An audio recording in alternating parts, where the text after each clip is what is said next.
구약성경 민수기 19장입니다.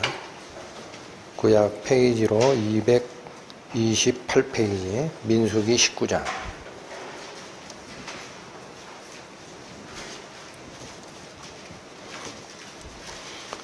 1절부터 13절까지의 말씀.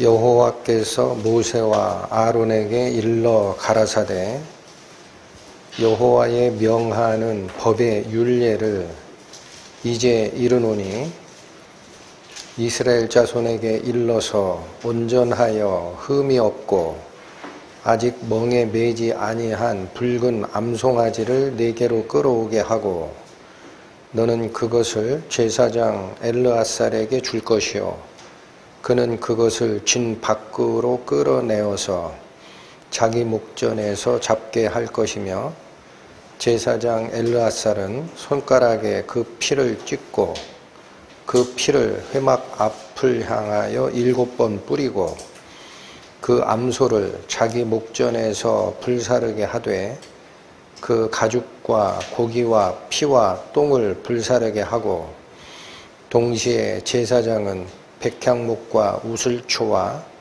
홍색 실을 취하여 암송아지를 사르는 불 가운데 던질 것이며 제사장은 그 옷을 빨고 물로 몸을 씻은 후에 진에 들어갈 것이라. 그는 저녁까지 부정하리라. 송아지를 불사른 자도 그 옷을 물로 빨고 물로 그 몸을 씻을 것이라. 그도 저녁까지 부정하리라. 이에 정한 자가 암송아지의 죄를 거두어 진 밖 정한 곳에 둘지니 이것은 이스라엘 자손 회중을 위하여 간직하였다가 부정을 깨끗게 하는 물을 만드는 데 쓸 것이니 곧 속죄제니라. 암송아지의 죄를 거둔 자도 그 옷을 빨 것이며 저녁까지 부정하리라. 이는 이스라엘 자손과 그 중에 우거하는 외인에게 영원한 율례니라. 사람의 시체를 만진 자는 7일을 부정하리니 그는 제3일과 제7일에 이 잿물로 스스로 정결케 할 것이라. 그리하면 정하려니와 제3일과 제7일에 스스로 정결케 아니하면 그냥 부정하니 누구든지 죽은 사람의 시체를 만지고 스스로 정결케 아니하는 자는 여호와의 성막을 더럽힘이라. 그가 이스라엘에서 끊쳐질 것은 정결케 하는 물을 그에게 뿌리지 아니하므로 깨끗게 되지 못하고 그 부정함이 그저 있음이니라. 기도하시겠습니다. 하나님께서 저희에게 허락하신 완전한 은혜 중 시체를 만진 자가 정하게 되는 이 율례에 대해서 배우고자 합니다.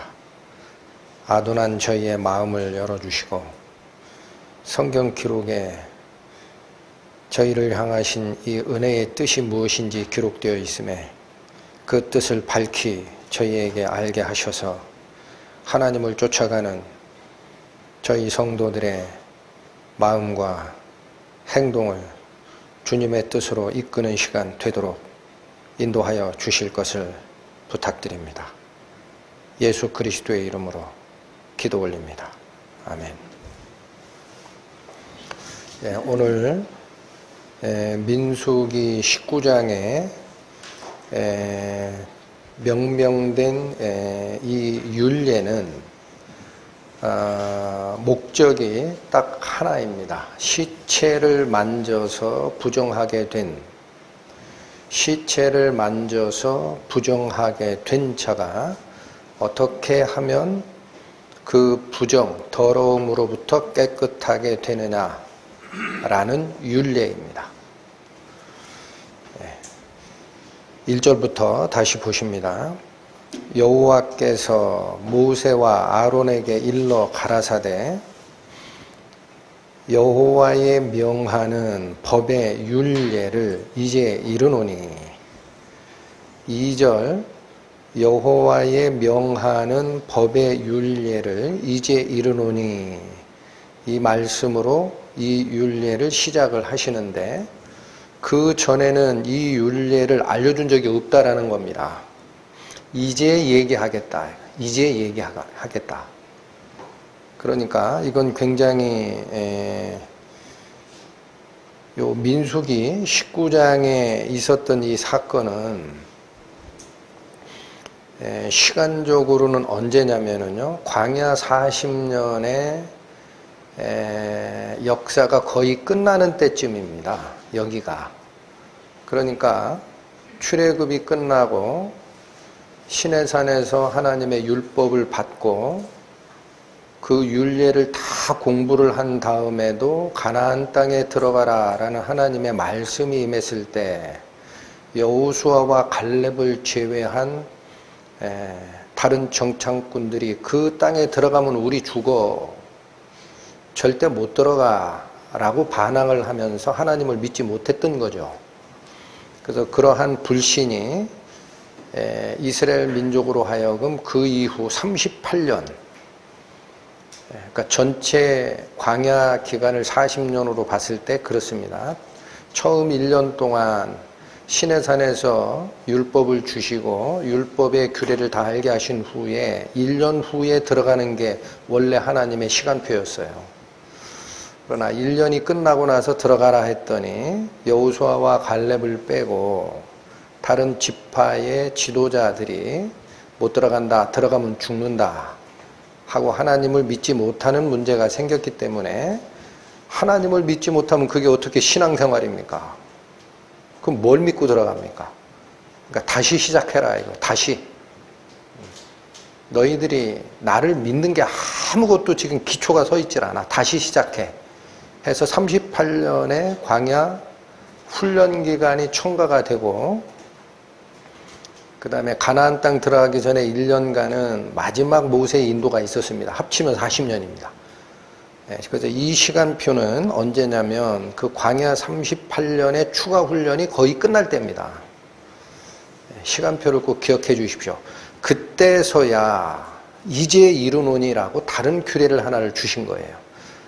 그러니까 우리는 마음을 가다듬고 다시 봐야 된다는 겁니다. 2절, 여호와의 명하는 법의 율례를 이른다라고 하십니다. 여러분, 법의 율례, 앞에 법은 무슨 뜻이냐? 변하지 아니하는 원리를 얘기하는 겁니다. 율례라는 것은 무슨 뜻이냐? 법을 집행해 나가는데 지켜야 하는 규칙을 통상 율례라고 합니다. 그러니까 법이라는 것은 어떤 스탠다드라면, 율례라는 것은 그 스탠다드를 앞에 놓고 살아가는 과정에, 실행 과정에 필요로 하는 그런 규칙이라는 얘기입니다. 실행 과정에. 그래서 이게 참 어렵지만 구약 성경이 예표하는 것은 신약의 우리 성도들과 100% 연결이 되어 있다는 사실 기억하셔야 됩니다. 그래서 이걸 이렇게 받으시면 문제 없습니다.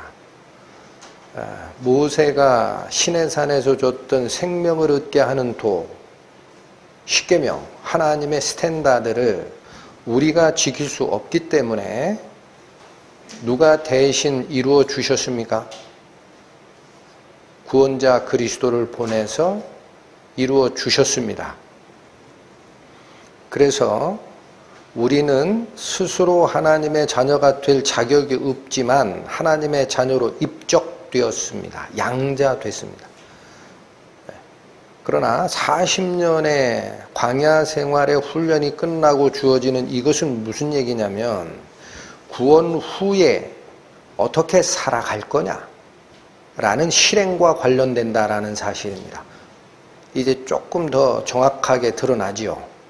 그러니까 이 율례는 하나님의 자녀로 입적된 자가 내가 거룩하니 너희도 거룩할지어다 라는 그 하나님의 명령에 따라 어떻게 하면 우리의 생활이 실제 하나님의 자녀로서의 거룩함을 쫓아가는데 문제가 없게 되느냐라는 실행과 관련된 것이다라는 거. 그게 법의 율례라는 뜻입니다. 법의 율례. 자, 이 표현은 구약 성경 전체를 뒤져도 지금 시체로 인하여 부정하게 된 이 부정을 깨끗게 하는 19장에 쓰이고 딱 한 군데 더 쓰이고는 안 쓰입니다. 법의 율례라는 이 표현은 어디 쓰이느냐? 31장 민수기 31장 21절로 가십니다. 제사장 엘르아살이 싸움에 나갔던 군인들에게 이르되 이는 여호와께서 모세에게 명하신 법률이니라 하고 뒤에 나오는 게 뭐냐면요, 여러분 싸움에 나갔던 군인들은 뭐를 만지고 돌아온 자들이죠? 적군의 시체를 만지고 들어온 자입니다. 그래서 그 뒤에 나오는 것들이 뭐냐면 불을 견딜 수 있는 금속성이 있는 그 창, 칼 이런 것들은 불 속을 통과시키라는 거예요. 그 다음에 불을 견딜 수 없는 목재로 된 것들은 물을 통과시키라라는 겁니다. 그래서 적군을 죽이거나 아군이 죽은 시체를 만진 경우도 마찬가지예요. 그 부정함을 전쟁에 나갔다가 진으로 들어오기 전에는 반드시 씻고 들어오라라는 얘기가 요 민수기 31장 21절에 제사장 엘라살이 싸움에 나갔던 군인들에게 이르되 이는 여호와께서 모세에게 명하신 법률이니라 라고 하는 그 내용의 시작점입니다. 근데 여기서는 법률 그러니까 느낌이 안 오죠. 법률. 이게 법과 율례라는 낱말의 앞단어를 한자로 딴 겁니다. 그래서 오늘 19장이 얘기하는 여호와의 명하는 법의 율례니라라는 뜻과 똑같은 히브리 원어가 쓰이는 거예요. 다시 돌아오세요. 자, 다시 한번 강조합니다. 광야 생활 40년의 훈련이 거의 끝나는 지점에 모세와 아론에게, 이건 제사장만을 들으라는 얘기가 아닙니다. 민족 지도자였던 모세도 듣고 아론도 듣고 너희 회중 전체는 다시 들어야 돼.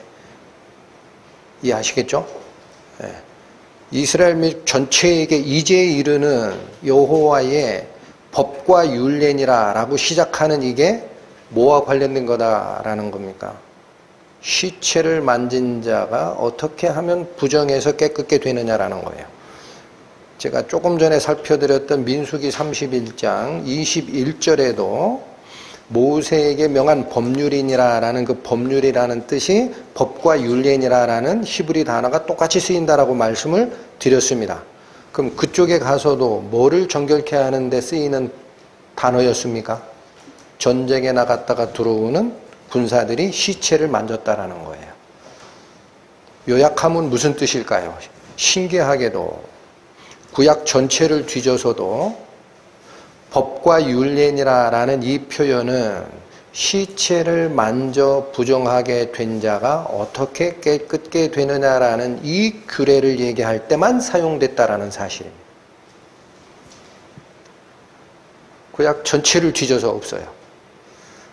그러니까 19장이 얘기하는 것은 그렇게 시체를 만져서 부정하게 된 자가 어떻게 하면 깨끗하게 되느냐라는 그 부정을 씻는 물, 부정을 깨끗하게 씻어내는 물, 왜 만들어야 되고 어느 목적에 사용해야 하느냐라는 목표가 굉장히 선명하다라는 겁니다. 어느 때 사용되는 율례다. 시체를 만져서 부정하게 된 자가 깨끗하게 되는 율례에 관한 내용이다. 2절 다시 보십니다. 여호와의 명하는 법의 율례를 이제 이르노니 이스라엘 자손에게 일러서 온전하여 흠이 없고 아직 멍에 매지 아니한 붉은 암송아지를 내게로 끌어오게 하라.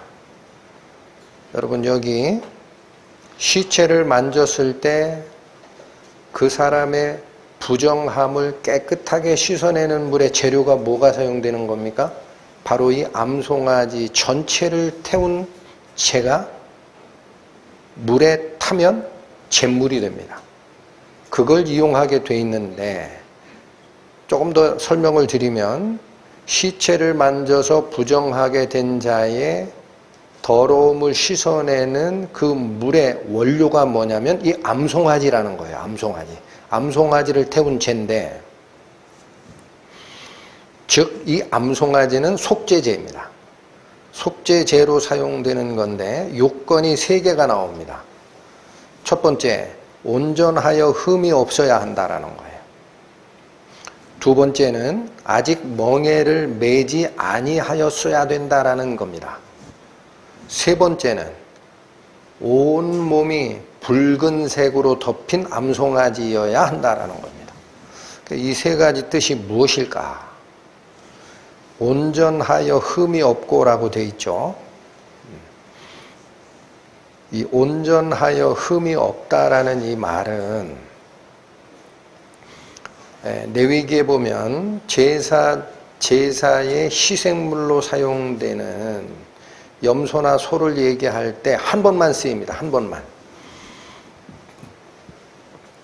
흠이 없는 혹은 온전한 염소를 가져와라, 소를 가져와라, 양을 가져와라.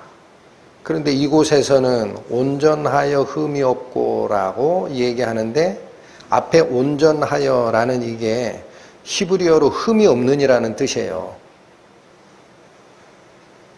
그러면 무슨 뜻이에요? 우리말로 번역할 때는 흠이 없고 흠이 없는 이렇게 번역하는 것보다 이게 낫다라고 생각해서 앞단어를 바꾼 거지, 똑같은 단어가 2번 쓰였다라는 겁니다. 흠이 없고 흠이 없는, 혹은 온전하고 온전한, 어떤 것도 괜찮습니다. 2번을 사용했다라는 거예요. 굉장히 특이합니다. 한 번만 써도 될 거를 2번을 강조하신 거예요. 온전하여 흠이 없고, 또 하나는 멍에를 매지 아니하여야 한다. 이게 무슨 뜻입니까? 멍에를 맸다라는 것은 밭갈이나 농사일에 사용한 것이 멍에를 매는 겁니다. 그 말은 멍에를 매지 아니한 소를 써라라는 얘기는 세상 일에 사용한 적이 없어야 된다라는 거고, 영적인 뜻은 무슨 얘기예요? 쇠 속에 물들지 아니한 것이어야 된다라는 겁니다. 그러니까 시체를 만져서 부정하게 된 자의 더러움을 씻는 그 속죄제는 세상과 관계없이 깨끗한 상태여야 한다는 거예요. 세속과 관계가 없어야 된다. 이게 2번째 조건입니다. 3번째 조건은 온몸이 붉은 암송아지여야 됩니다. 여기 붉은이라는 이 조건이, 이거는 그 당시 제사를 집전했던 유대의 랍비의 전승을 쫓아 들어가 봐야 얼마만큼 이 붉은 암송아지의 조건이 까다로운지가 나옵니다. 성경에는 없습니다. 그래서 그걸 쫓아 들어가 보면은 붉은 암송아지의 조건은 전체가 붉은 털로 덮여 있어야 되는데, 혹시라도 요 코 근처나 눈썹이나 발톱 근처나 이런 데는 붉지 않은 털이 나올 가능성이 있죠. 그래서 붉은 털이 아닌 흰 털이거나 검은 털이 송아지 몸 전체에서 2개 이상 발견되면은 불합격입니다. 하나까지 봐주는 거예요. 하나. 혹시라도 털 하나는 색깔이 검거나 흰 색깔이 있어도 괜찮다. 그러나 온몸이 붉어야 된다라는 그 조건이 굉장히 까다롭죠. 그렇다면 이 붉은색의 의미가 무엇이냐? 그건 완전한 붉은 피를 얘기한다라고 봅니다. 완전한 생명력, 또 완전한 피의 대체물이 된다라는 거예요. 여러분, 일반적인 속죄제는 그 희생되는 양이나 염소의 피가 뿌려질 때 정하게 되죠. 근데 여기 이 암송아지의 제는 속죄에 사용되는 재료가 뭡니까? 암송아지의 몸입니다. 그러니까 그 몸 중에 몸의 일부라도 피를 대체하지 못하는 색깔이 있을 때는 용납이 안 되는 거예요. 그렇다면 구약에 이렇게 까다롭게 선정했던 붉은 암송아지가 이스라엘의 역사에서는 그렇게 선정이 되도록 되어 있는데 지금 우리에게는 이런 암송아지가 누구냐? 예수 그리스도십니다. 히브리서 보십니다. 신약성경 히브리서 9장 362페이지 보시죠.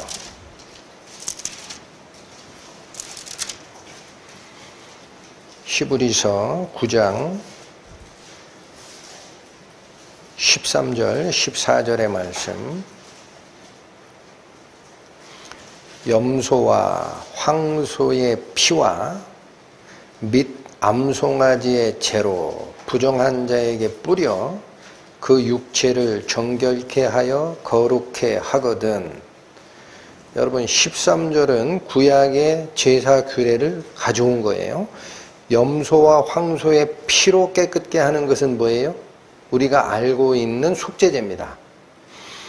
그런데 밋하고 암송아지의 제로라고 한 그 뒤쪽 있죠. 이게 오늘 저희가 살피고자 하는 민수기 19장의 붉은 암송아지의 제를 얘기하는 거예요. 이 붉은 암송아지의 제가 뭐랑 지금 병렬로 설명이 되느냐? 염소와 황소의 피와 같은 레벨로. 아시겠죠? 염소와 황소의 피는 우리의 속죄제인 거 다 알아요. 그 피를 통과하지 아니한 자는 거듭난 자가 아니고 하나님의 자녀가 아닙니다. 그런데 뒤에 나오는 및 암송아지의 제로라는 이 의미가 뭐냐? 이게 오늘 민수기 19장의 핵심인데 이 두 가지로 부정한 자에게 뿌려서 육체를 정결케 하여 거룩하게 했다라는 얘기죠. 그러니까 구약의 민수기 19장의 그 규례는 말 그대로 시체를 만져서 부정하게 된 자의 몸을 깨끗게 하는 용도였다라는 거예요. 암송아지의 제가. 그렇게 했었는데 14절 하물며 영원하신 성령으로 말미암아 흠 없는 자기를 하나님께 드린 그리스도의 피가 어찌 너희 양심으로 죽은 행실에서 깨끗하게 하고 살아계신 하나님을 섬기게 못하겠느냐. 13절은 구약의 규례였다면 14절은 예수님을 얘기하는 거예요. 예수님을. 그러니까 구약의 속죄제와 시체를 만져 더럽게 된 자가 깨끗게 되는 그 역할을 14절에서는 성령과 예수 그리스도로 바꿔치기 했다라는 사실입니다. 성령과 예수 그리스도로 바꿔치기 했다. 14절 다시 보십시오. 하물며 영원하신 성령으로 말미암아 흠 없는 자기를 하나님께 드린 그리스도의 피가 어찌 너희 양심으로 죽은 행실에서 깨끗하게 하고 살아계신 하나님을 섬기게 못하겠느냐. 여러분, 염소와 황소의 피 및 암송아지의 제가 신약에는 성령과 그리스도로 대체가 되어 있는 모습이고, 또 구약에서는 그 예를 행한 이유가 부정한 육체를 깨끗게 하는 용도였다라는 거예요. 그런데 14절에 오면은 우리가 살아가는 신약 성도들은 이걸 뭘로 받아야 된다라는 겁니까? 육체를 깨끗게 하는 게 아니라는 거예요. 육체를 깨끗게 하는 게 아니다. 뭘 깨끗게 하는 거다? 찾으세요. 뭘 깨끗게 하는 거다? 양심을 깨끗게 하는 거다. 14절 다시 봅니다. 하물며 영원하신 성령으로 말미암아 흠없는 자기를 하나님께 드린 그리스도의 피가 어찌 너희로 양심으로 죽은 행실에서 깨끗하게 하지 못하겠느냐라는 거예요. 여기 양심으로 라는 것은 뭐냐면요, 다른 번역본에는 양심을이라는 거예요. 양심을 죽은 행실로 말미암아 더러워진 그것을 깨끗게 하는 거예요. 그러니까 민수기 19장이 얘기하는 그 규례는 구약의 제사규례, 정결케 하는 물, 암송아지의 제에 자꾸 시선이 가 있으면 안 된다라는 거예요. 지금 시대에는 시선을 어디로 쏟아야 된다라는 겁니까? 성령과 그리스도의 피가 우리 구원받은 자가 잘못된 행실을 하면서 양심이 더러워진 상태가 되면 그 양심을 깨끗하게 회복하는 용도라는 거예요. 이해하셨습니까? 붉은 암송아지를 자꾸 보지 말라는 거예요. 뭐를 보라? 구원받은 후에 법의 율례니라 그랬죠. 법은 하나님의 스탠다드, 기준이라 그랬어요. 율례는 뭐라 그랬어요? 그 법을 집행함에 있어서 지켜야 하는 규칙, 살아가는 규칙. 지금 여기 13절로 얘기하면 염소와 황소의 피가 우리를 죄에서부터 구원하여 그리스도의 죄사함 속으로 이끌었다면, 즉 하나님의 자녀가 되는 쪽으로 우리를 양자 입적시켰다면, 암송아지의 죄는 구원받은 당신의 백성이 어떻게 양심상 깨끗게 살아가느냐라는 문제라는 거예요. 점점 확실해집니까? 그러니까 거듭남과 저희한테 계속 밝혀지는 비밀이 그거 아닙니까? 거듭남과 성화의 삶. 거듭남은 송아지와 염소의 피고, 성화의 삶으로 이끌어가는 것은 죽은 행실에서 더러워진 양심이 깨끗하게 되는 것은 암송아지의 죄에 있다라는 거예요. 비밀이. 암송아지의 죄에 있다. 너희 양심으로 깨끗게 하는 규례가 있다. 다시 본문으로 돌아오십니다. 19장.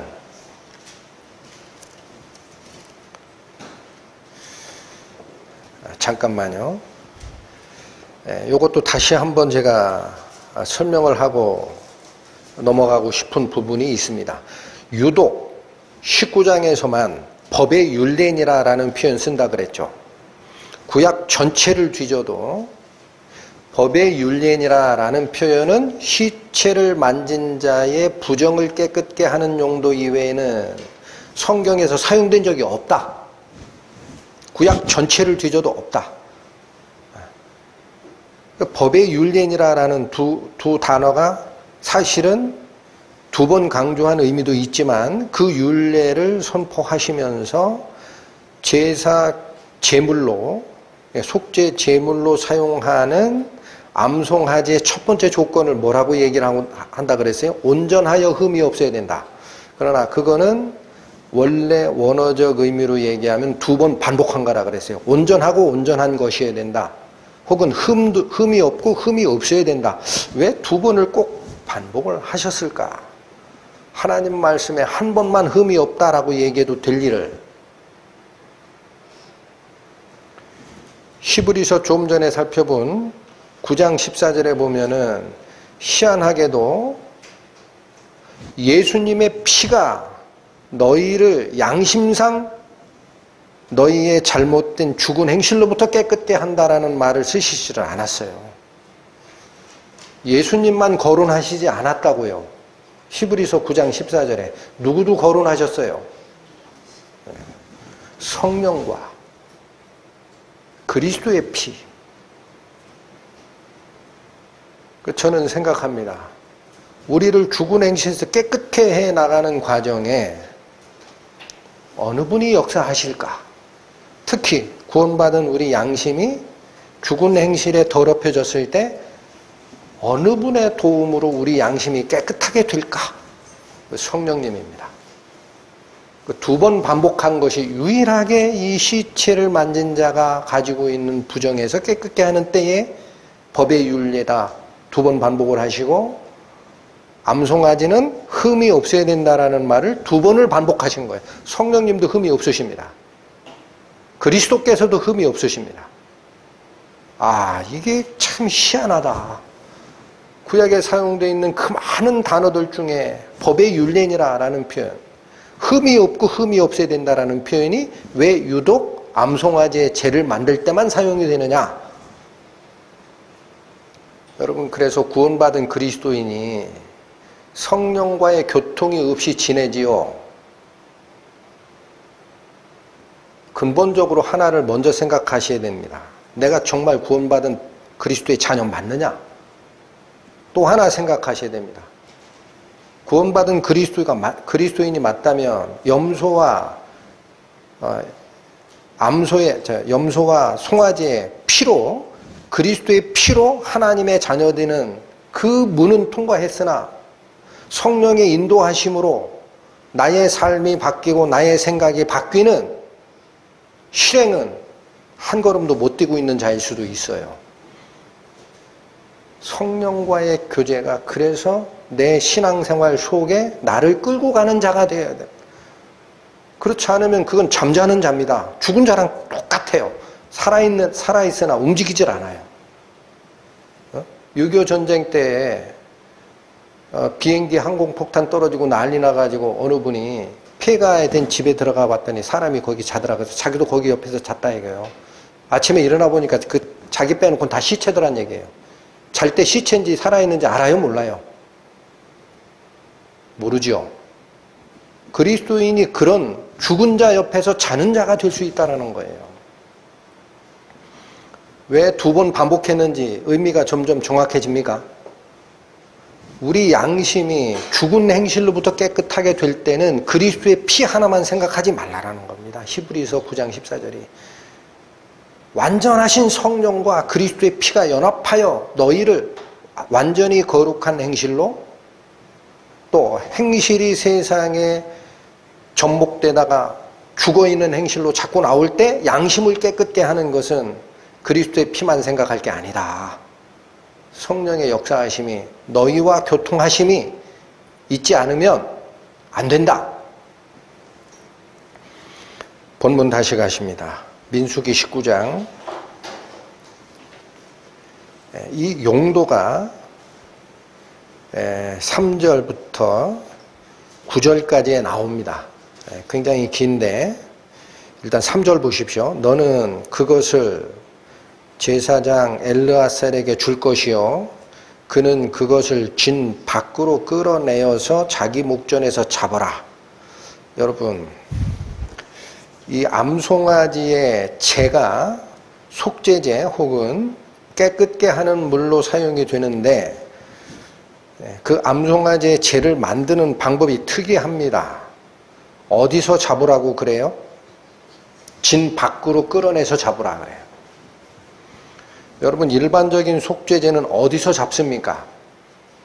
성전 마당에서 잡습니다. 성전 번제단 위쪽, 지도상으로는 북쪽들이라 그래요. 거기가 희생되는 염소나 황소를 잡는 데입니다.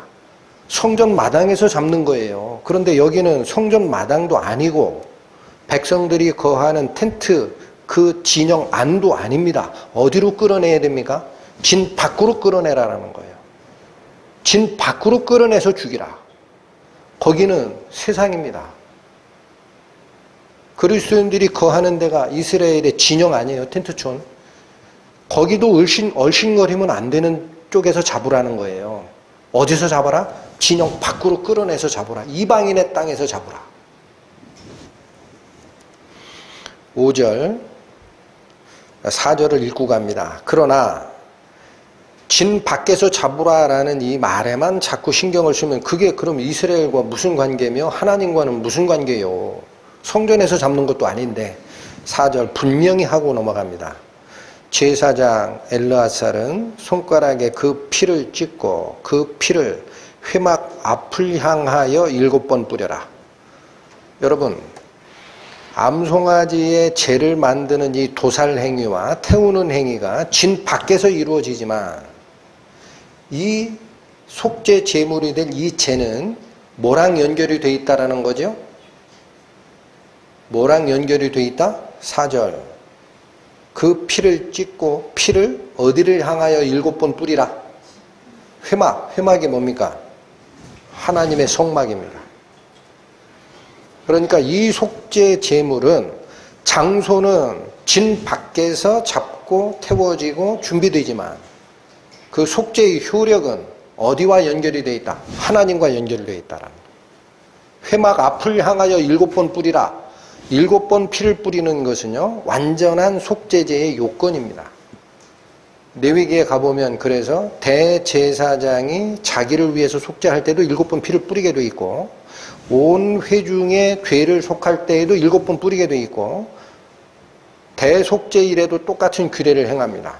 7번이라는 것은 완성입니다. 완성. 하나님의 완성. 하나님을 향한 완전한 속죄와 이 암송아지의 제를 준비하는 것이 장소적으로는 떨어져 있으나 연결되어 있다. 잊지 말라. 그게 4절입니다. 5절 갑니다. 그 암소를 자기 목전에서 불사르게 하되 그 가죽과 고기와 피와 똥을 불사르게 하라. 여러분, 여기서도 특이합니다. 원래 제물로 살라드리는 성막 뜰에서 잡아서 제물로 살라드리는 그 제물은 전부 밖으로 태우는 게 아니에요. 제물이 가지고 있는 가장 기름진 부분이 있습니다. 가장 기름진 부분. 내장에 있는 모든 기름과 콩팥. 이 부분을 번제단 위에 불살라 하나님께 바칩니다. 그리고 남은 것이 있어요. 남은 것. 나머지 고기나 가죽이나 그 짐승의 내장 속에 들어가 있는 똥. 그것은 걷어서 진박 정한 곳에 거기서 태우라라고 되어 있어요. 그러나 지금 이 암송아지의 제는 기름이 됐든, 여러분 잘 보십시오. 기름이 됐든 가죽이 됐든 고기가 됐든 또 회막을 향하여 7번 뿌려라 라고 했던 그 피 뿌리는 데 사용됐던 피 말고 나머지 피 전체까지. 5절 다시 보십시오. 그 암소를 자기 목전에 불사르게 하되 그 가죽과 고기와 모두 들어가요. 피, 또 똥. 한마디로 무슨 얘기입니까? 그 암송아지 전체입니다. 하나도 빼지 말고. 그 전체를 불살르라는 거예요. 여호와 앞에 드리는 게 아니에요, 이거는. 왜 여호와 앞에 드릴 수 없어요? 이 제가 어디에 사용되는 용도니까? 시체를 만져서 더러워진 그 행실을 깨끗게 하는 용도니까. 신약으로 얘기하면 무슨 용도니까? 우리가 죽은 행실로 말미암아 더러워졌던 양심이 성령과 그리스도의 피로 인하여 다시 회복되는 것이니까 그 더러움은 하나님께 바칠 수 없어요. 그 전체를 진 밖으로 내서 전부 태우라라는 겁니다. 전부. 그러니까 그때 바로 암송아지의 털이 완전히 붉게 되지 않으면 안 되는 이유가 피를 상징하는 거예요. 다시 보십니다. 9절, 7절, 8절을 읽고 갑니다. 제사장은 그 옷을 빨고 물로 몸을 씻은 후에 진에 들어갈 것이라. 그는 저녁까지 부정하리라. 송아지를 불사른 자도 그 옷을 물로 빨고 물로 그 몸을 씻을 것이라. 그도 저녁까지 부정하리라. 9절, 이에 정한 자가 암송아지의 죄를 거두어 진 밖 정한 곳에 둘지니. 분명히 진 밖에 두는 죄이지만 세상과 섞여 있으면 안 된다라는 겁니다. 구별된 장소에 보관하라라는 거예요. 구별된 장소, 정한 곳에 두라. 깨끗한 곳, 거룩한 곳에 보관하라. 이것은 이스라엘 자손 회중을 위하여 간직하였다가 누구를 위해 간직해야 됩니까? 구원받은 자를 위해서 간직한 거예요. 이스라엘 회중, 구원받은 자. 구원받은 자를 위해서 간직하였다가 부정을 깨끗게 하는 물을 만드는 데 쓸 것이라. 곧 속죄제니라. 여러분, 여기서는 그냥 부정을 깨끗게 하는 물을 만드는 데 사용하는 용도로 이 재를 써라 라고 얘기를 합니다. 그렇죠? 그런데 11절 12절에 가보면은 11절 보십시오. 사람의 시체를 만진 자는 7일을 부정하리니 12절 그는 제3일과 제7일에 이 잿물로 스스로 정결케 할 것이라. 이 잿물이 언제 사용이 돼요? 시체를 만진 자의 더러움을 씻는 데 사용이 됩니다. 13절에 다시 한번 얘기를 합니다. 누구든지 죽은 사람의 시체를 만지고 스스로 정결케 아니하는 자는 여호와의 성막을 더럽힘이라. 그가 이스라엘에서 끊쳐질 것은 정결케 하는 물을 그에게 뿌리지 아니하므로 깨끗게 되지 못하고 그 부정함이 그저 있기 때문에 그러하다. 용도가 어느 용도로 사용되는 겁니까? 다시 한번 강조합니다. 시체를 만져서 부정하게 된 자의 더러움을 씻어내는 용도로 쓰인다라는 거예요. 그럼 다시 집중하십시오. 다른 복잡한 거를 일단 다 축소를 하시고 시체는 무엇이며 왜 꼭 이스라엘 민족이 거하는 진영 밖에 두라라는 뜻이냐? 무슨 뜻이냐? 시체는 무엇이며 진영 밖으로 꼭 가지고 가라. 하나님의 성전 앞에서도 잡으면 안 됩니다. 이게 무슨 뜻이냐라는 거예요.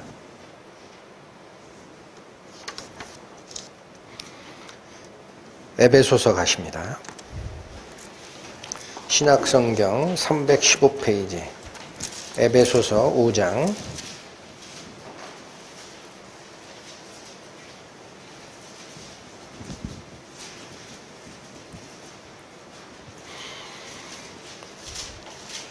8절에서 14절까지의 말씀을 먼저 읽겠습니다. 너희가 전에는 어두움이더니 이제는 주 안에서 빛이라. 빛의 자녀들처럼 행하라. 빛의 열매는 모든 착함과 의로움과 진실함에 있느니라. 주께 기쁘시게 할 것이 무엇인가 시험하여 보라. 너희는 열매 없는 어두움의 일에 참여하지 말고 도리어 책망하라. 저희의 은밀히 행하는 것들은 말하기도 부끄러움이라. 그러나 책망을 받는 모든 것이 빛으로 나타나나니 나타나지는 것마다 빛이니라. 그러므로 이르시기를 잠자는 자여 깨어서 죽은 자들 가운데서 일어나라. 그리스도께서 내게 비추시리라 하셨느니라.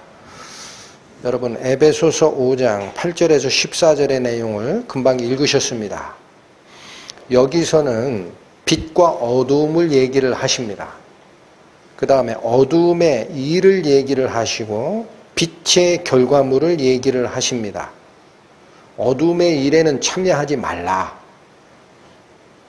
빛의 열매가 있으니 빛의 열매를 쫓아가라 라는 말씀을 다 주신 다음에 14절에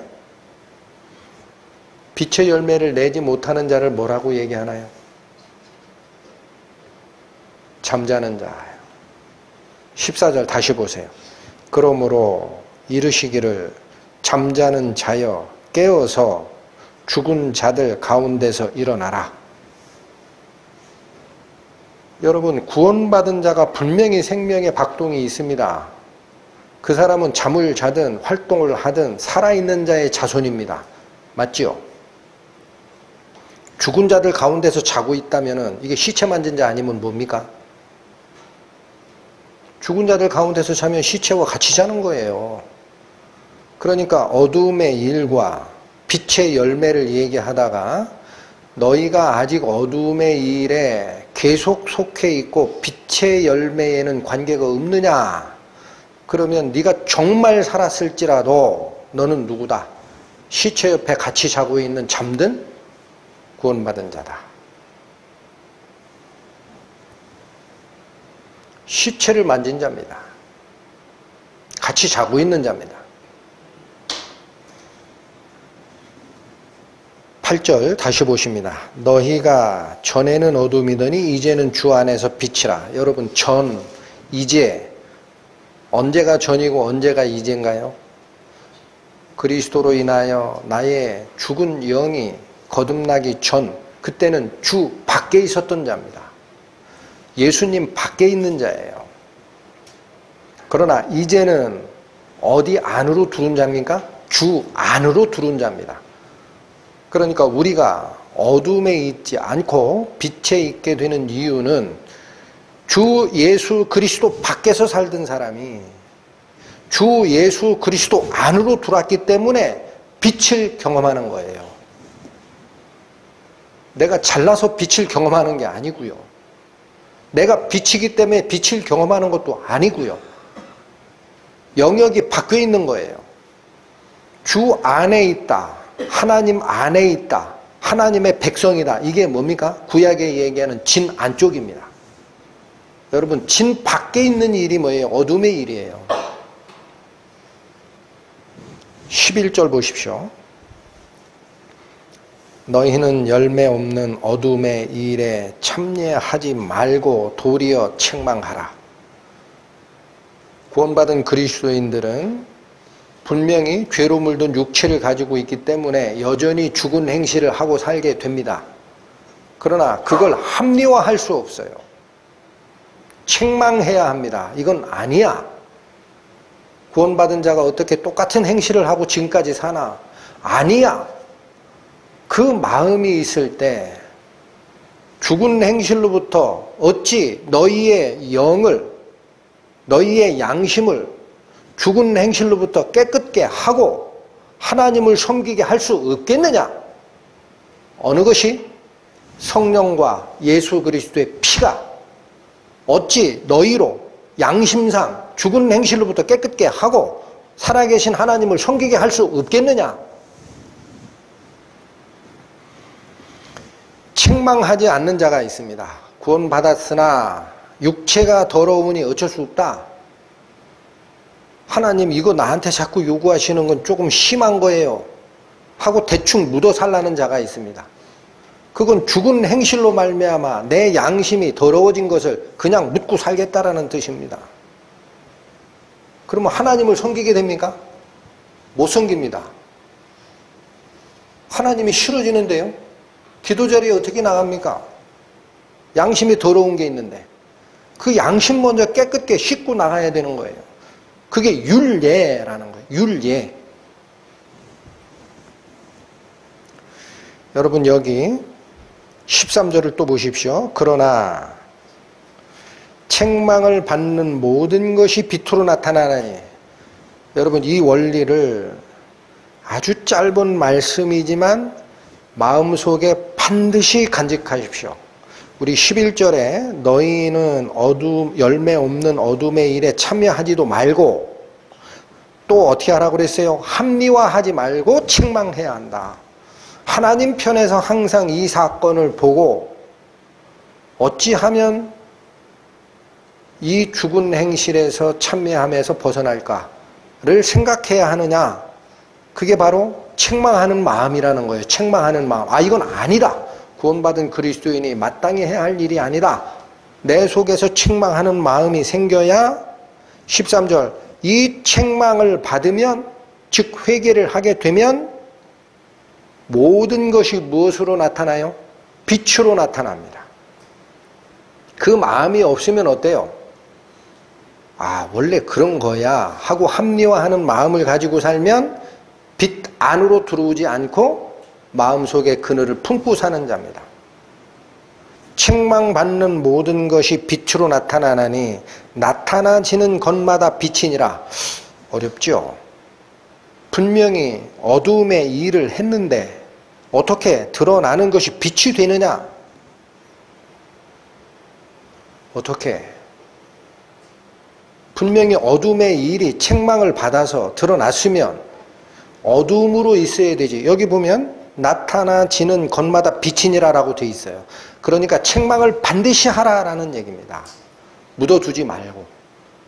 책망을 하지 않는 것은 빛으로 드러나지 않도록 내 마음속에서 묻어두는 거예요. 이렇게. 쌓아두는 거예요. 그러면 어떻게 빛이 되신 그리스도 안에서 드러나겠느냐? 그럼 아이고 그거 드러나면 내 창피한데 어떻게 이걸 드러내라고 하십니까? 13절 하반 나타나지는 것마다 빛이니라. 이 무슨 뜻일까요? 무슨 뜻입니까? 공동번역 성경은 이 문장을 이렇게 번역을 해놨습니다. 빛을 받아 드러나면 빛의 세계에 속하게 됩니다. 여러분 성령으로 거룩하신 성령으로 말미암아 흠없는 자기를 하나님께 드린 그리스도의 피가 어찌 너희 양심상으로 더러운 행실로부터 깨끗게 하고 하나님을 섬기지 못하겠느냐라는 그 말씀에 뭐를 깨끗게 한다고 그랬어요? 행실을 다시 뒤집을 수는 없습니다. 시간이 지나갔으니까. 그러나 무엇을 깨끗게 하고 다시 하나님을 섬기게 돌이키게 된다? 양심. 너희의 잘못된 행실로 말미암아 더러워진 양심이 하나님을 쫓아가는 길이 있다라는 거예요. 여기서 얘기하는 이 말이 그 뜻입니다. 책망을 받는 것마다 빛의 세계에 속하게 된다. 내 양심이 하나님의 말씀으로 책망을 받고 성령과 그리스도의 피로 말미암아 다시 깨끗함을 받으면, 즉 암송아지의 죄로 말미암아 만든 물을 뿌리면 내 양심이 스스로 깨끗게 되고 다시 하나님을 섬기는 과정으로 돌아갈 수 있게 된다는 거예요.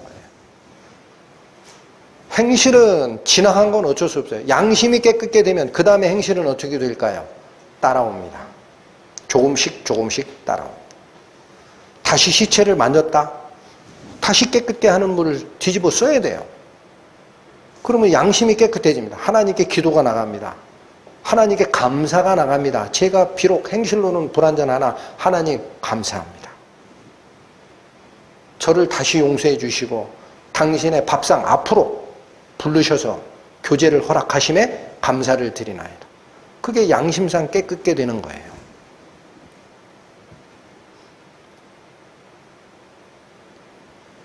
(14절) 보시겠습니다. 그러므로 이르시기를 잠자는 자여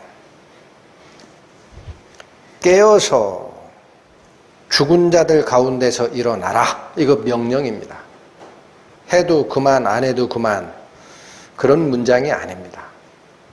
잠자는 자는 어둠의 일에 참여한 자고 죽은 자들 가운데 같이 거하는 자고 그들과 접촉되어 있는 시체를 만진 자입니다.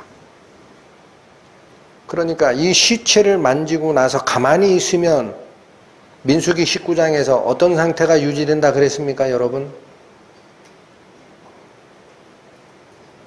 스스로 깨끗게 하지 아니하면 여전히 부정하리라. 깨끗게 되는 방법은 없습니다.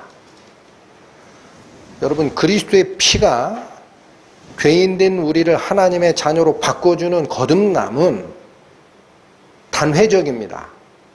한 번이에요.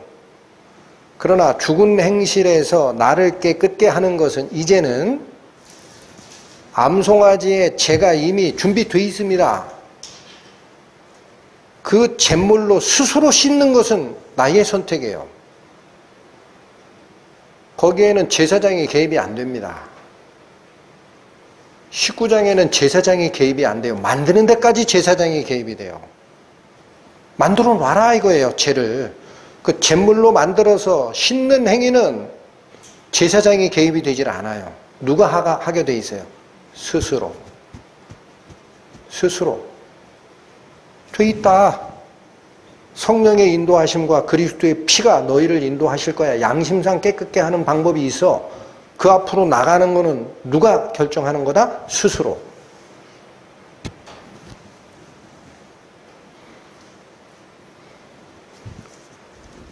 요한 1서로 갑니다. 여러분 지금 에베소서 5장의 8절부터 13절까지는 죽은 자의 시체를 만지는 것과 관계없는 것처럼 보였었어요. 뭐와 뭐로만 나타났었습니까? 빛의 자녀다. 어둠의 일에 참여하지 말고 책망하라. 책망하면 책망받는 것마다 빛으로 드러나게 되니까 반드시 해라. 빛과 어둠의 일을 얘기를 했는데 요한 1서로 가십니다. 신약성경 388페이지입니다. 요한 1서 1장 6절에서 8절 보시죠. 만일 우리가 하나님과 사귐이 있다 하고 어두운 가운데 행하면, 잠깐요. 여기 어두움을 다시 얘기하시죠.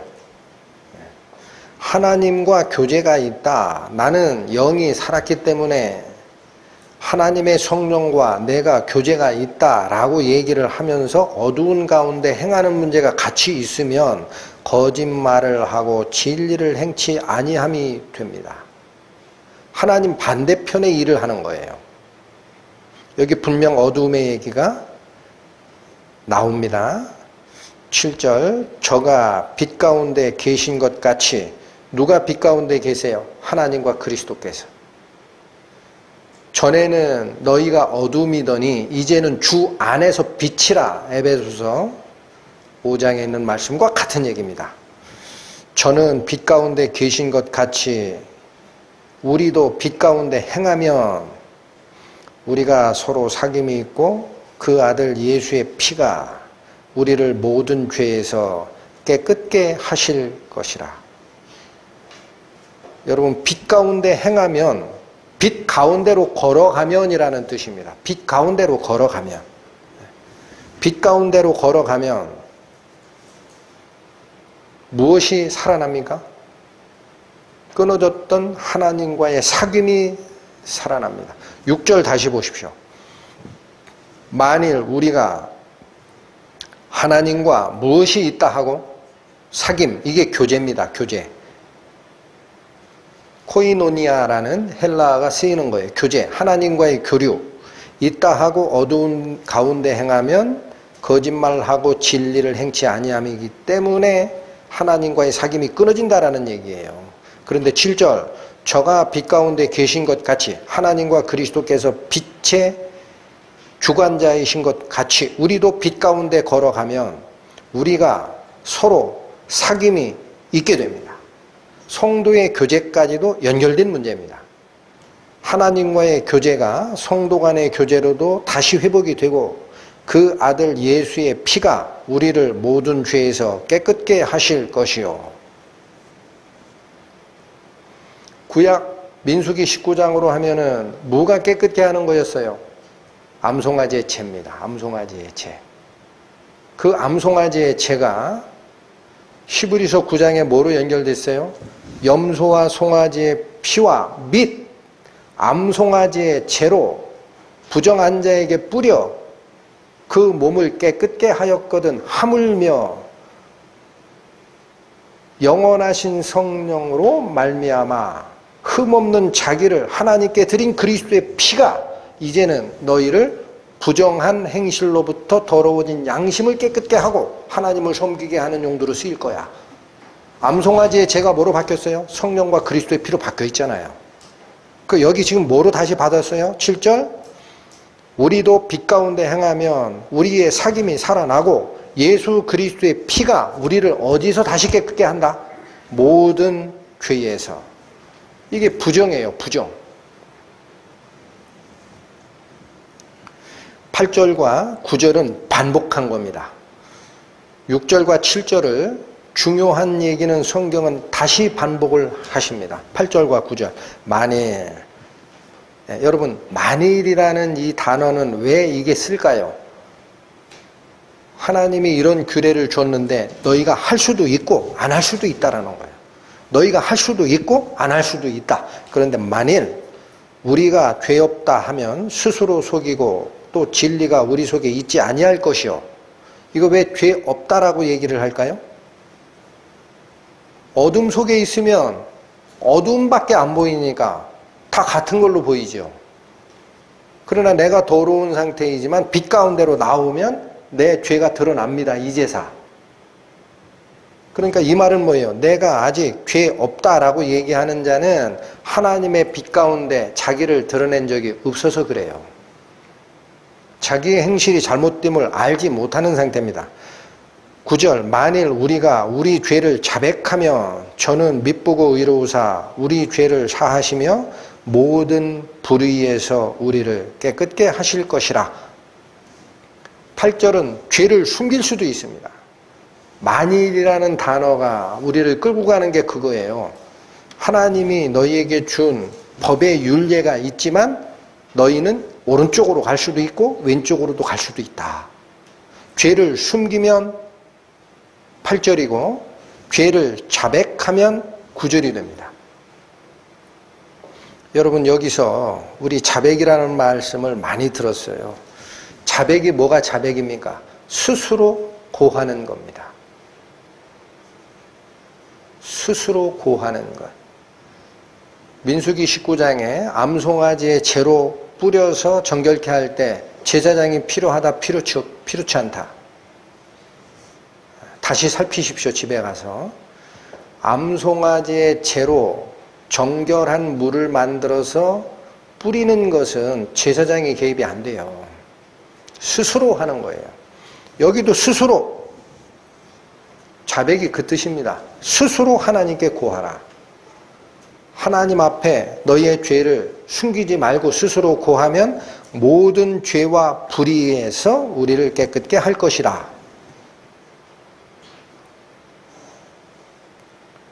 여러분 암송아지의 재가 어디로부터 우리를 깨끗게 해 나가시는 성령의 역사인지 드러났습니까? 죽은 자를 살리는 게 아니에요. 암송아지의 재는. 예?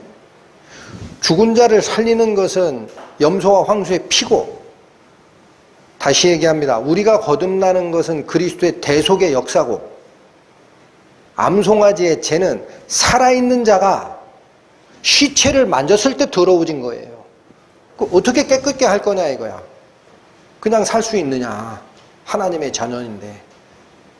그래서 이 재를 어디서 만들게 돼 있어요? 진 밖에서 만들게 돼 있어요. 세상과 관련된 얘기다 이거예요.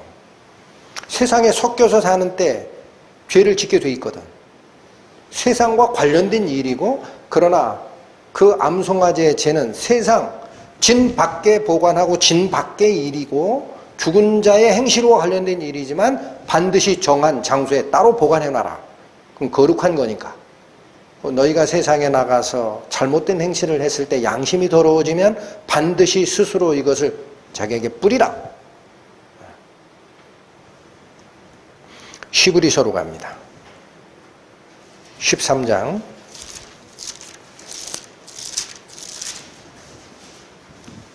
신약 369페이지 11절.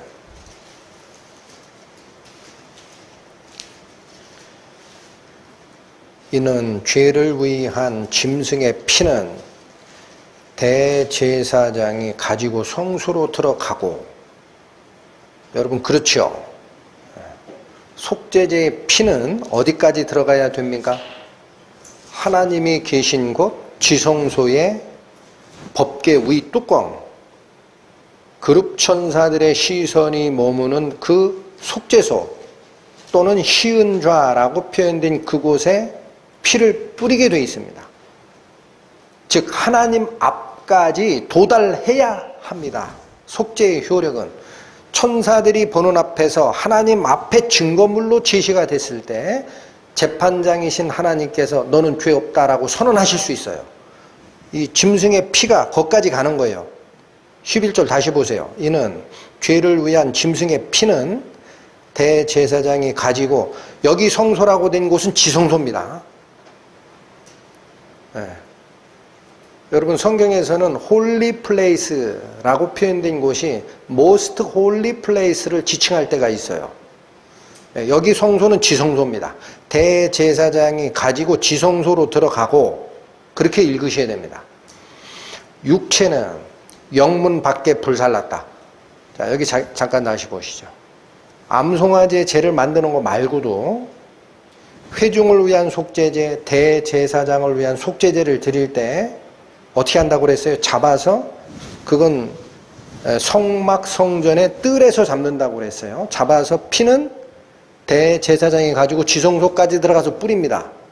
그리고 그 희생 제물이 되는 염소와 송아지의 가장 중요한 기름 부분은 번제단에 불태워 드리지만 나머지는 전부 모아다가 진 밖에서 불태워서 보관하라라고 되어 있다고 그랬어요. 지금 그 규례 다시 끌어오는 거예요. 그 규례, 구약의 제사 규례를 끌어왔는데 여기 분명히 구약의 얘기를 설명하다 보면 복잡해지니까 잘 집중이 안 됩니다. 딱 두 군데만 집중하세요. 피와 속죄제의 희생의 몸. 피는 지성소까지 들어갑니다. 확실하죠? 나머지 몸은 어떻게 된다고요? 그 육체는 영문 밖에 불사름이라. 여기서 영이라는 건 진영이에요. 진영. 군대가 이렇게 진치고 있는 진영을 얘기해요. 진영 밖으로 끌어내서 불사르게 돼 있다. 그게 구약의 제사 규례였다라는 거지요. 이해하셨죠? 피는 하나님께 가야 됩니다. 그래야 재판석에서 대신 죽은 자가 있구나 하고 너는 죄 없다 사면을 받지요. 그런데 희한하게도 그때 죽었던 제물의 육체는 하나님 앞에 가는 개념이 아니라 어디다 불살랐다? 진 밖으로 끌어내서 불살랐다라는 얘기를 다시 꺼내신 것이 11절입니다. 12절. 그러므로 예수도 자기 피로써 백성을 거룩해 하려고 성문 밖에서 고난을 받으셨느니라. 여러분, 예수님이 십자가에 못 박혀 돌아가신 곳이 예루살렘 성 밖입니다. 그게 무슨 뜻이에요? 구약의 제사됐던 희생 제물과 똑같이 예수님은 자기를 드리는 일을 하셨다라는 거예요. 육체가 어디서 죽었다? 성문 밖에 나가서 죽으셨다라는 거예요. 그러니까 이게 예수 그리스도가 우리를 대표하는 역할이고, 이 피는 왜 그렇게 했다라고 해요? 백성을 거룩하게 하려고 성문 밖에 나가서 죽으셔야 된다는 거예요. 백성을 거룩하게 하려고. 13절. 그런즉 얘기 다 들었지? 이런 얘기입니다. 구약의 제사규례 11절. 그리스도께서 하나님 앞에 바치신 완전한 제사의 내용 12절 다 들었지? 그런즉 우리는 이제 성도들은 어떻게 해야 되느냐? 그 능욕을 쥐고 어디로 나가야 됩니까? 영문 밖으로 나가야 됩니다.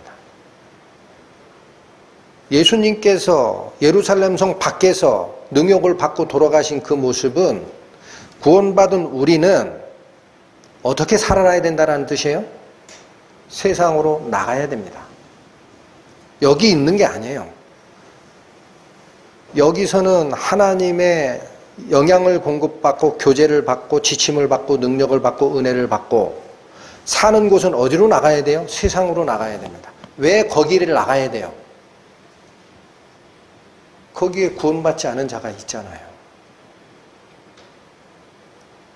구원받은 자가 세상에 남아있는 굉장히 중요한 뜻 두 가지는, 하나는 하나님의 자녀로 부르심을 받았으니 너는 하나님의 영광을 드러내는 거룩한 행실을 하라.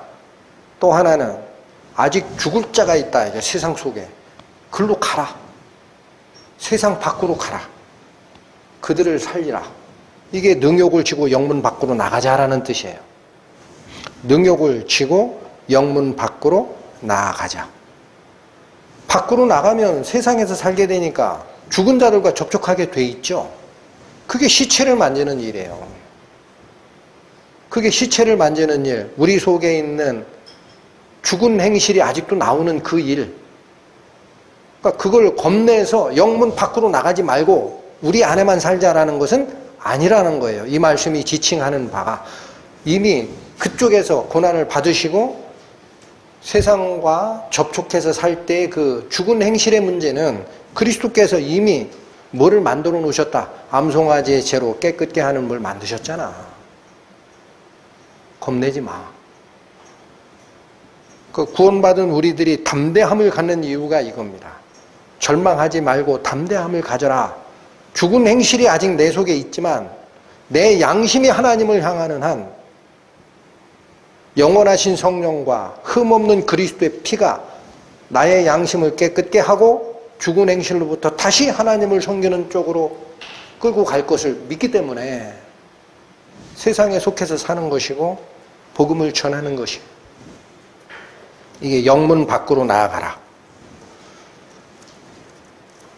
오늘 본문으로 다시 돌아가십니다. 민수기 19장.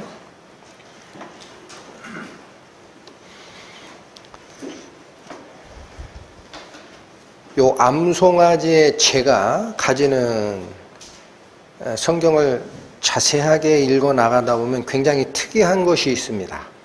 7절 보십시오. 제사장은 그 옷을 빨고 물로 몸을 씻은 후에 진에 들어갈 것이라. 그는 저녁까지 부정하리라. 여러분, 그 암송아지를 태워서 죄를 만드는 일을 했던 제사장, 그 자신이 더러워졌다라는 거예요. 언제까지? 저녁 때까지. 또 8절, 송아지를 불사른 자도 그 옷을 물로 빨고 물로 그 몸을 씻을 것이라. 그도 저녁까지 부정하리라. 또 10절 가보십시오. 암송아지의 죄를 거둔 자도 그 옷을 빨 것이며 저녁까지 부정하리라. 여러분, 분명히 그 암송아지의 죄를 물에 타가지고 정결케 하는 물을 만들었던 다음에 그 정결케 하는 물을 시체를 만진 자의 더러움에 뿌리면 깨끗게 되는 역할을 하잖아요. 그럼 암송아지의 죄는 부정한 겁니까? 깨끗게 하는 효력이 있습니까? 분명히 깨끗게 하는 효력이 있어요. 그래서 제사라 그러잖아요. 속죄제라. 9절에 부정을 깨끗게 하는 물을 만드는 데 쓸 것이니 곧 속죄제니라.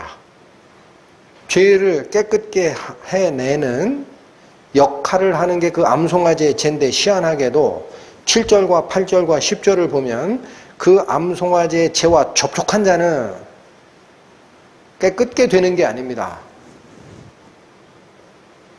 언제까지 부정합니까? 저녁까지는 부정하다. 이 말을 바꾸면 저녁이 지나면 깨끗게 된다라는 겁니다. 여러분, 이스라엘에서 날짜를 계산하는 규례가 어떻게 된다는지 알고 계시죠? 저녁이 되면 다음 날이 시작이 되는 거예요. 저녁이 되면 다음 날이 시작이 되는 거예요. 그러면 여기 지금 성경에서의 규정은 만진 그날 저녁까지는 부정하다라고 얘기를 했지만, 이 규례대로 지킨 자는 놓치시면 안 됩니다. 그 다음 날은 깨끗게 되는 거예요. 거기에 방점이 있는 거예요. 그 다음 날은 깨끗게 된다라는 거야. 내일은 오늘과 같이 죽은 행실이 아닌 살아있는 행실로 돌아갈 것이다라는 얘기입니다. 이건 죄의 속죄와 관련된 얘기가 아니라 뭐에 대한 얘기이기 때문에 그래요? 나의 양심이 깨끗게 되고 죽은 행실로부터 다른 행실이 나오게 되는 과정을 얘기하니까, 접촉하는 그날까지는 안 바뀌더라도 날이 바뀌면 너희는 새로운 행실과 새로운 양심을 가질 거야 라는 쪽에 성경에 지시하심이 있다라는 거예요. 부정한 오늘과 달리 내일부터는 깨끗한 새로운 삶이 이어질 것이다. 그러니까 이것도 단순 죄의 속죄가 아니라 뭐에 대한 얘기라는 거예요? 생활에 대한 얘기라는 거예요. 생활. 내일부터는 새로운 삶을 살 수 있다. 오늘까지는 그렇지 않을지라도. 그러니까 육체가 아직 죄성을 가지고 있어서 하나님의 자녀와 하나님 자녀다운 행동을 못했을지라도 반드시 책망하라 이거예요. 거기에 참여하지 말고 책망하라. 책망하면 그 책망이 회개를 가져올 것이고, 그 회개하는 마음이 영원하신 성령과 흠없는 자기를 드린 예수 그리스도의 피로 우리 양심을 끌어갈 것이고, 자백하게 될 것이고, 하나님과의 사귐이 다시 살아날 것이고, 그러면 그 다음 날부터는 새로운 삶을 살 것이다. 내일이 있다. 오늘은 아직 아니야. 그러나 내일이 있어. 이 메시지가 들리십니까? 오늘까지는 아직 아니라고 하지만 내일부터는 어떻게 돼요? 깨끗게 될 것이다. 여러분, 시체를 만진 자도 마찬가지입니다. 시체를 만진 자, 이게 사실은 우리들이에요. 그 제를 붉은 암송아지의 제를 만드는 사람마저도 그 다음 날부터는 깨끗게 되지만, 사실은 시체를 만진 자인 우리는 언제 깨끗게 되느냐? 11절 보십시오. 사람의 시체를 만진 자는, 여러분 이 말씀을 우리 시대에 맞게 이제 읽어내셔야 합니다. 뭐라고 읽어내셔야 돼요? 히브리서 9장 말씀처럼 올바르지 아니한 행위로 말미암아 더러워진 우리의 양심이라는 뜻이에요. 나 시체 만진 적 없는데 그렇게 생각하시면 안 되고, 나의 어둠에 쌓여있는 그 잘못된 행실로 말미암아 더러워진 나의 양심이, 그런 얘기입니다. 7일 동안 부정할 것이야. 금방 깨끗게 되질 않습니다. 방법이 12절에 나옵니다. 제3일과 제7일에 이 제물로 어떻게 하라? 여러분, 스스로 정결케 하는 거예요. 이 규례는 제사장이 개입하는 게 아니에요. 내가 어둠에 속한 내 행실을 책망하는 일이 없으면, 회개하는 일이 없으면, 요한일서 말씀대로 하면 내 죄를 하나님 앞에 자백하는 게 없으면, 스스로 아리는 게 없으면 스스로 깨끗게 하는 일을 하지 않는 자입니다. 스스로 정결케 할 것이라 그리하면 정하려니와 제3일과 제7일에 스스로 정결케 아니하면 그냥 부정하리니 여전히 죽은 자 가운데 잠자는 살아있는 시체처럼 살 거야. 그 이후에는 깨끗게 되는 방법이 없습니다. 하나님 앞에 자백의 회개가, 이게 굉장히 중요한 거예요. 양심이 다시 살아나는 이 성화의 삶의 근원이 바로 여기에 있는 겁니다.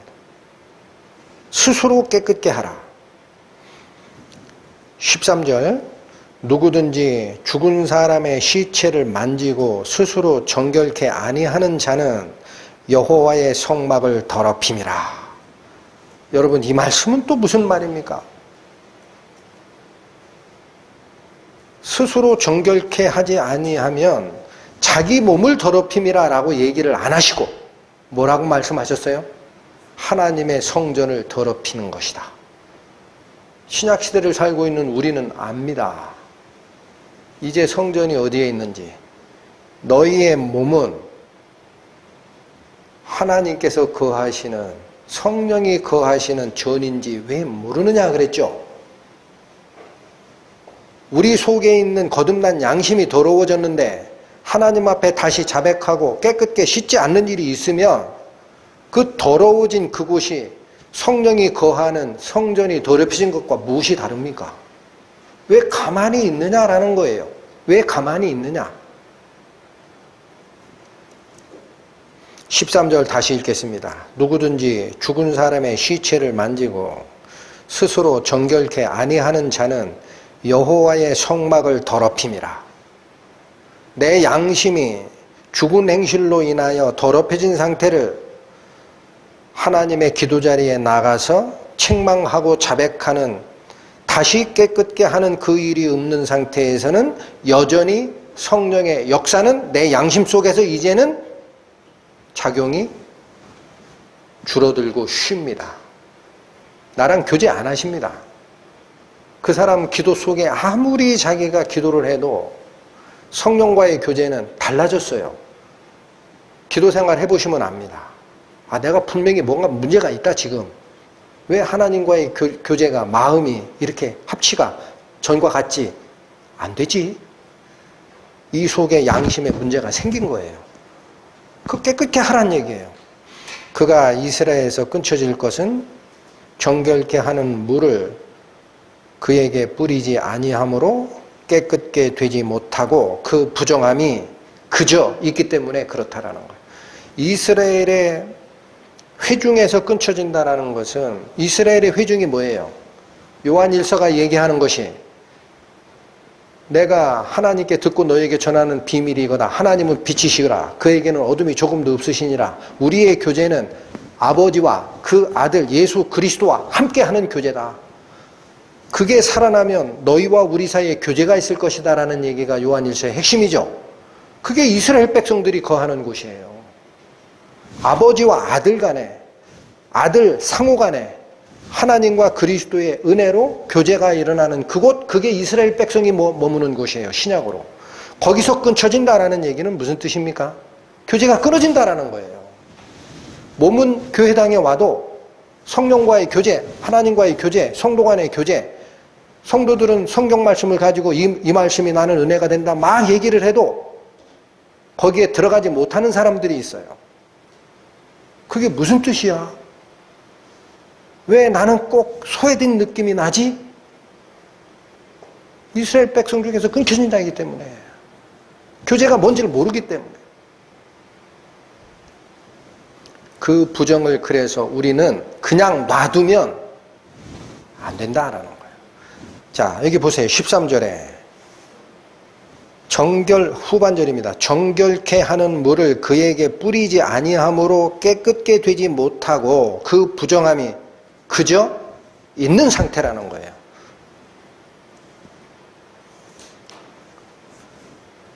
여러분 암송아지의 재 자꾸 암송아지의 털이 두 개가 붉은 털이 아니면 불합격이야 이런 데 신경 쓰지 마시고 그 암송아지 여러분 고르는 거 아니에요. 예수님이시라니까요. 다 준비해 놨어요. 뭘 위해서 준비한 암송아지의 죄입니까? 어둠의 행실로 더러워진 우리 양심을 깨끗게 하기 위한 자백에 깨끗게 하는 물, 영원하신 성령과 흠없는 그리스도 두 분 다 완전하신 분 아니에요. 완전하고 완전한 암소를 골라라. 완전하고 완전한 암소, 영원하신 성령으로 말미암아 흠없는 그리스도가 우리와 함께 하신다는 거예요. 우리의 구원 말고 어느 부분에 시체를 만진 더러움에서 깨끗게 하는 그 역할 하나님이 계속 동행해 줄게. 나 너 따라다닌다. 나 잊지 마. 그런 문제 생겼어? 나랑 상의해. 나한테 고백하고 내가 항상 너의 양심을 깨끗게 할 준비가 되어 있다. 기도하시겠습니다. 하나님의 준비하신 은혜와 그 사랑에 저희는 찬양으로 화답할 수밖에 없습니다. 당신의 자녀로 삼아주신 것뿐만 아니라 내가 너희와 영원히 함께하리라 하신 그 약속대로 저희와 영원히 함께 하시고 또한 저희를 세상 밖으로 파송하여 주님의 영광의 구원을 전파하게 함에 있어서도 그 더러움에 물드는 것 걱정하지 말라. 그 더러움을 씻는 물을 내가 미리 준비하였으니 너희는 이 복음을 세상에 전파하라 하신 그 약속의 말씀에 저희가 온전히 저희 마음을 다하여 쫓아갈 수 있음을 확인하였습니다. 앞으로 저희의 행보가 어떻게 바뀔지 저희는 알 수 없으나 은혜로우신 하나님께서 준비하신 그 길과 그 역할들이 주어질 때 아멘 하고 쫓아가는 저희 될 수 있도록 저희의 마음을 주장하여 주십시오. 예수님의 이름으로 기도 올립니다. 아멘.